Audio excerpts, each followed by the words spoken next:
Olá, bom dia, boa tarde ou boa noite, dependendo do horário que você estiver assistindo. Meu nome é Eduardo e hoje eu vou ensinar um pouco para você sobre funções quadráticas. Função polinomial do segundo grau, ou função quadrática, ou simplesmente função do segundo grau, é toda função do tipo ax2 mais bx mais c, tal que esse a, esse b e esse c sejam números reais e a seja diferente de zero.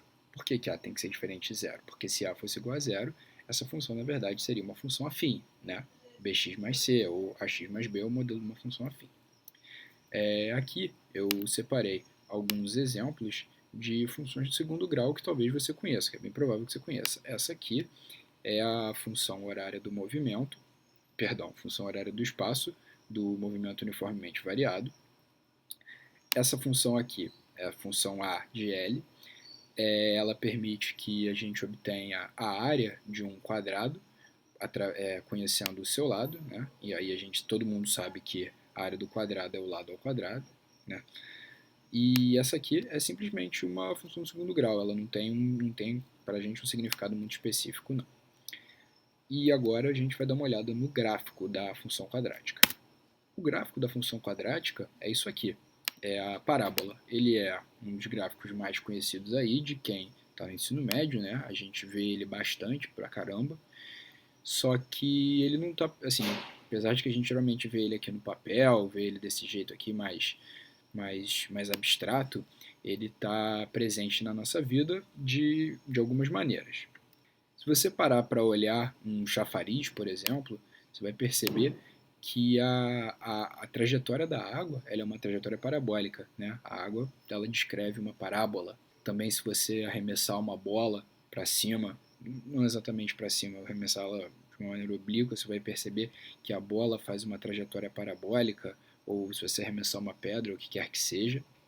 Aqui essa foto eu achei bem interessante, é a trajetória de um míssil, né? Ele está descrevendo aqui uma trajetória parabólica, apesar de que a gente não consegue ver o topo, estaria por aqui, a gente não consegue ver, mas o míssil está descrevendo uma trajetória parabólica, né? Sob a ação da gravidade. A outra forma que você tem de obter uma parábola é por meio de uma das propriedades dela. Bom, não sei se vocês se lembram, mas a propriedade principal de uma circunferência é que todos os seus pontos equidistam do centro. Ou seja, todos os pontos dela estão à mesma distância desse centro aqui. E a parábola ela vai ter uma propriedade muito semelhante. E a propriedade dela é o seguinte, vamos supor um ponto P, como esse ponto aqui, né? Um ponto P, e uma reta R, que estejam contidos no mesmo plano, tal que o ponto P não pertença à reta R. Ou seja, o ponto P não esteja dentro da reta R. O ponto P e a reta R sejam coisas distintas. Se a gente pegar o conjunto dos pontos que é equidistante dessa reta R e desse ponto P, a gente vai ter uma parábola. Ou seja, a parábola é o conjunto de pontos equidistantes de uma reta R e de um ponto P. E aí o que acontece? O que acontece é que toda parábola tem uma reta R e um ponto P desses. E aí o ponto P e a reta R vão receber nomes específicos. O ponto P vai ser chamado de foco da parábola. E a reta R vai ser chamada de diretriz da parábola. E todos os pontos da parábola vão estar equidistantes do ponto da reta. E aí eu gostaria de usar aqui uma ferramenta que é o GeoGebra para mostrar isso para vocês. Aqui eu tenho uma parábola, tá? Tem um arco de parábola e eu já preparei aqui a diretriz e o foco desse arco de parábola, tá bom? Então esse pontinho aqui, ele é o foco, esse pontinho aqui que está no eixo X, e essa reta, ela é a diretriz, tá? E aí se a gente pegar um ponto qualquer da parábola, esse ponto aqui, ó, que eu chamei de x1, e a gente medir a distância dele ao foco e a distância dele à diretriz, a gente vai ver que elas são iguais. Está dando aqui, a distância deles é 0,5.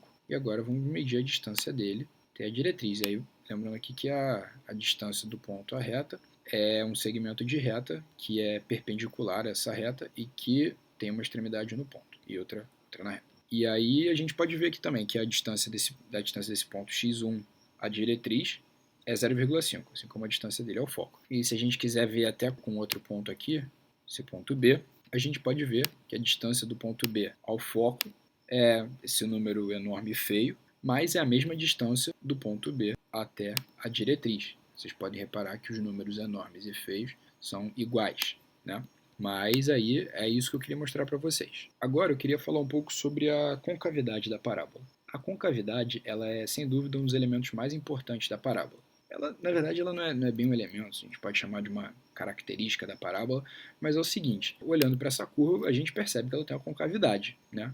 Ela é côncava. E vai ter um elemento da lei de formação da parábola que vai determinar para onde está virada essa concavidade, que é justamente o A. É esse A aqui, é o A que multiplica o x ao quadrado, que é o A que não pode ser zero.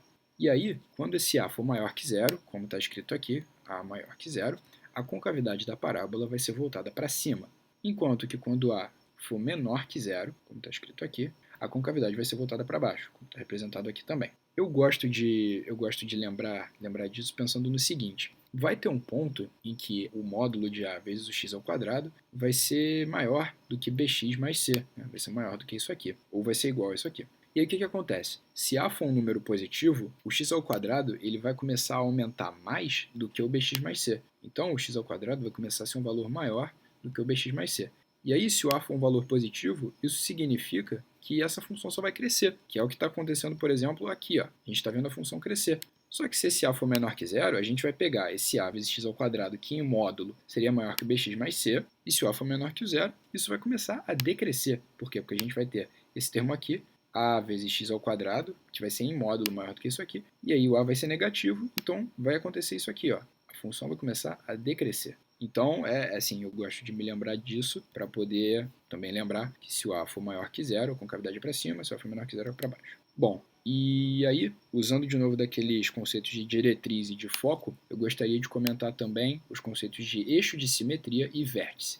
Em uma parábola, o eixo de simetria é uma reta perpendicular à diretriz, ou seja, é perpendicular a essa reta aqui, que passa pelo foco da parábola. Então, isso é o eixo de simetria.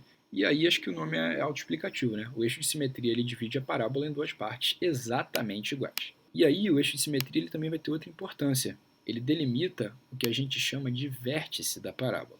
O vértice da parábola é esse ponto aqui, que corresponde à interseção do eixo de simetria com a parábola. E aí o vértice ele possui algumas características. O vértice da parábola é o ponto de menor ordenada em uma parábola que apresenta a concavidade para cima, ou o ponto de maior ordenada na parábola que apresenta a concavidade para baixo. E aí, a gente, dando uma manipulada nas fórmulas, na fórmula de Bhaskara ali, a gente chega nessas duas igualdades aqui, que é o seguinte, o x do vértice, ou seja, a abscissa do vértice, ela é igual a menos b sobre 2a. Esse b aqui sendo o b lá da lei de formação, né? ax2 mais bx mais c. Enquanto que o y do vértice, ou seja, a ordenada, a altura, né, por assim dizer, do vértice, é igual a menos delta sobre 4a. O delta, só lembrando que é aquela formulazinha, né?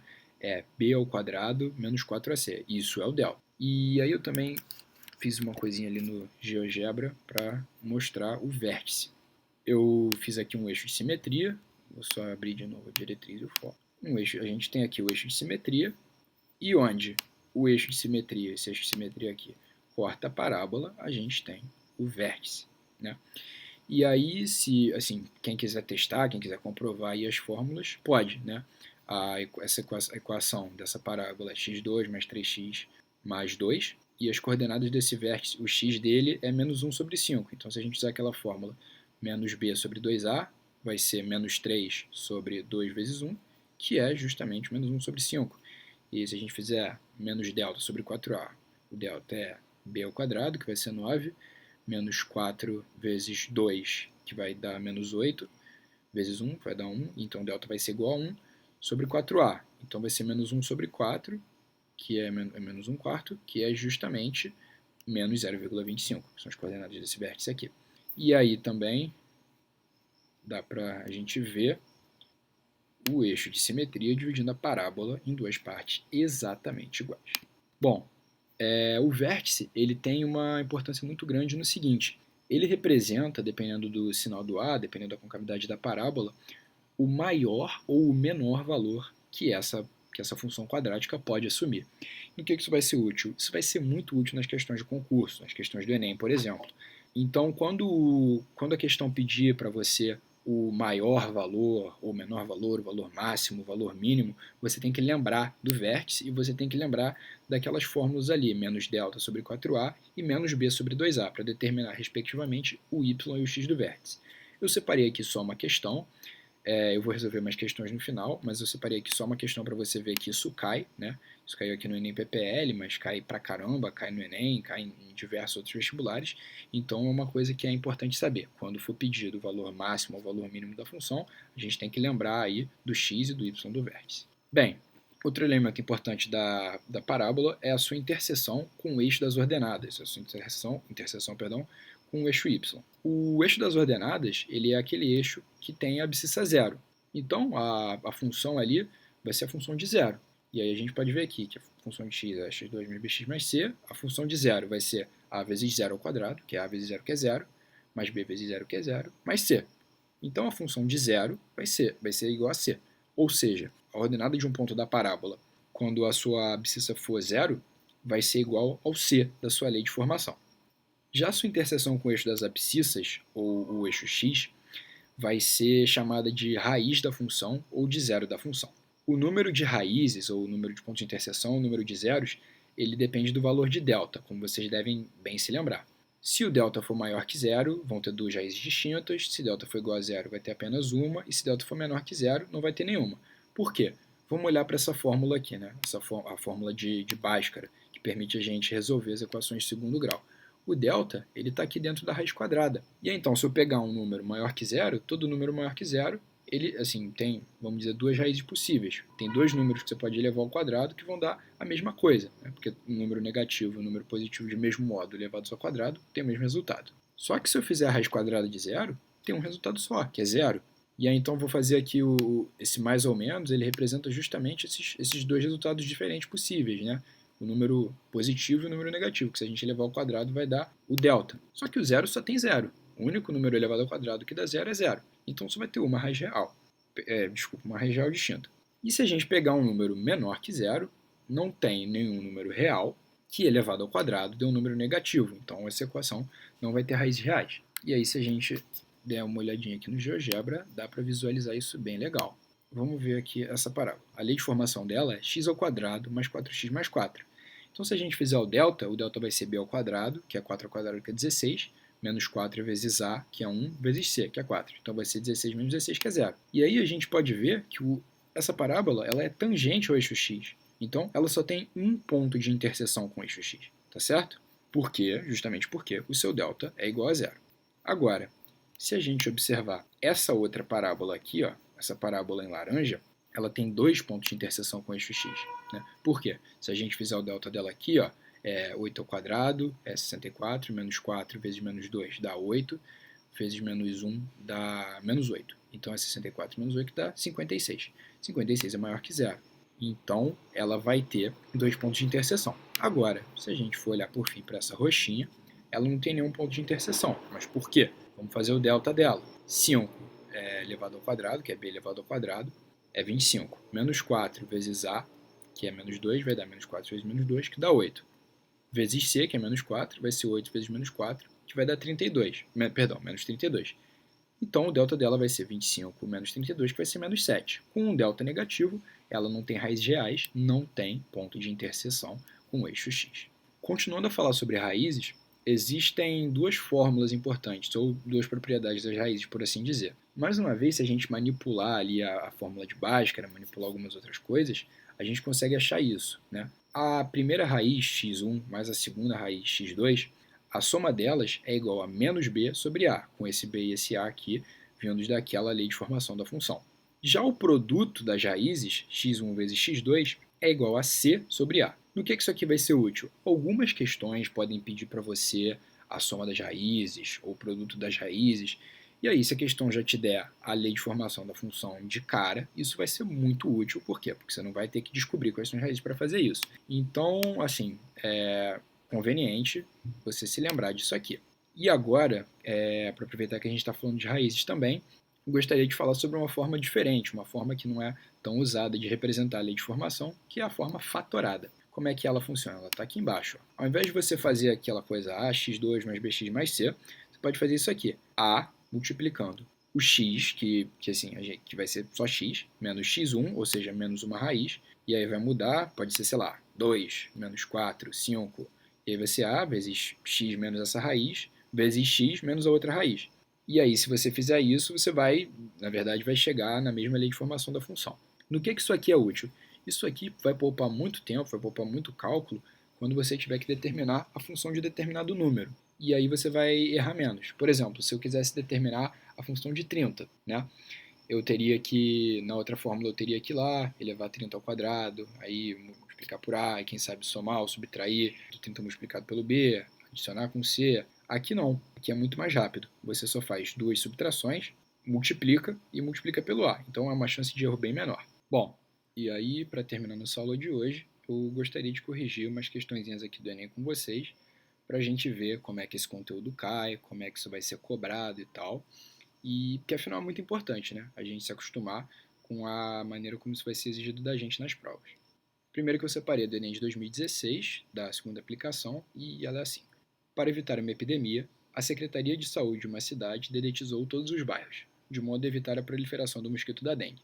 Sabe-se que o número f de infectados é dado pela função f de t é igual a menos 2t ao quadrado mais 120t, em que t é expresso em dia e t0 é o dia anterior à primeira infecção, e que tal expressão é válida para os 60 primeiros dias da epidemia.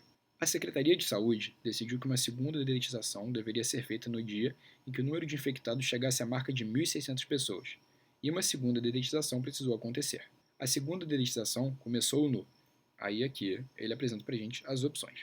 O que essa questão quer da gente? Essa questão é uma questão relativamente simples e ela quer que a gente encontre a solução para uma equação. Que equação vai ser essa? Bom, a gente viu ali que a segunda dedetização vai acontecer, ou vai ter acontecido, quando o número de casos chegar a 1.600 pessoas. Então, o que a gente tem?